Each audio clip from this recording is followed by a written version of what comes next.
I really liked Rogue Legacy. There's only two things that bugged me about it. The first was that so many things you needed to see to play effectively were off screen most of the time, and unlike the highly underappreciated Volgar the Viking, you didn't have the option of zooming out and playing the whole game from that viewpoint. The second was the name, more specifically this part right here, and the fact that everyone kept talking about it being an action roguelike or roguelite. I'm not a fan of those terms. They're like calling all first-person shooters Doom clones.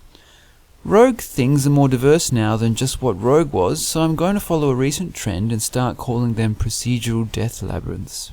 It's an awkwardly long title, but so is FPS or RPG, so why not PDL? There's two main things that define a procedural death labyrinth, and it's all right there in the title. Random generation, usually with the map, items and enemies, and most importantly, permadeath.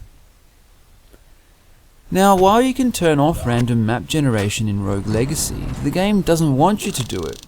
It ruins the fun, and it's optional anyway, so the game fulfills this criteria well enough if you play it right. Death is where the game fails the PDL litmus test. There's death in Rogue Legacy, even a kind of permadeath, because characters can never come back from death. But here's where it gets a little weird. The death in procedural death labyrinths doesn't mean death. At least it doesn't have to. For example, you don't die in Kingdom. You lose your crown, but it's all over. In Infra Arcana, you can lose by going insane. Death really refers to a fail condition that ends the game with no chance of recovery.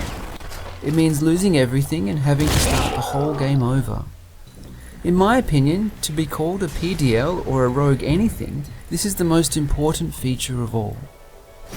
But in Rogue Legacy, you don't lose anything from dying. You do the exact opposite. You gain things. Bosses stay dead. You keep all your gear and all your gold. In fact, dying is the only way to spend your gold on new upgrades and make yourself more powerful.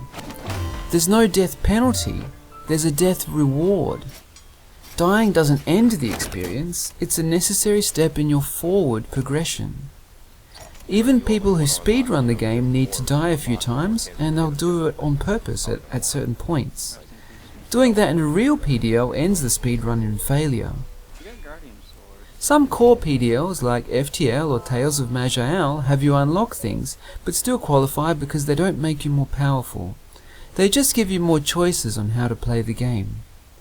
They allow you to progress in the collection metagame, but don't help you to progress further in the actual game. The legacy mechanic is a great way to explain why you have multiple lives to work with, but that's just it. You have multiple and indeed infinite lives, when the defining characteristic of procedural death labyrinths is that you only have one. As a result, there's no fear of death. You can charge into any situation knowing that if you bust now, you'll be right back here in a few minutes, having lost nothing at all and probably gained a few stat points by dying and buying. I died on the final boss, who's right at the beginning of the castle, more than 30 times before I finally beat him. I just didn't care about dying because I knew I could try again right away. There was no risk, nothing was at stake, and because of that there was no big reward at the end. I just threw my characters against that wall until I finally beat it, then put the game down. Compare this to real action PDLs like Spelunky or Nuclear Throne. You cower in fear at the entrance to difficult areas, cautious to enter because one quick bullet could ruin everything and set you back to the start. The third time you get to the throne is still a major achievement, and the first time you beat it is something you tell your friends and post on forums about. All of the action PDLs I've played have reduced the play length to about 20 to 30 minutes to accommodate the idea of permadeath and restarting. I don't think that would be the way to go with Rogue Legacy, and I can't think of any way to add real permadeath without making the game worse. The game is great, it just doesn't suit the name it was given. I genuinely liked it. I played it all the way through once and then a bit more. It's a great randomly generated RPG action platformer game, but it's not part of Rogue's legacy at all.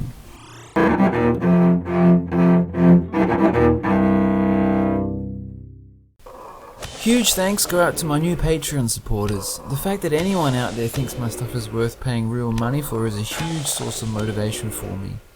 Stay tuned for the next video, which should hopefully be coming out towards the end of November.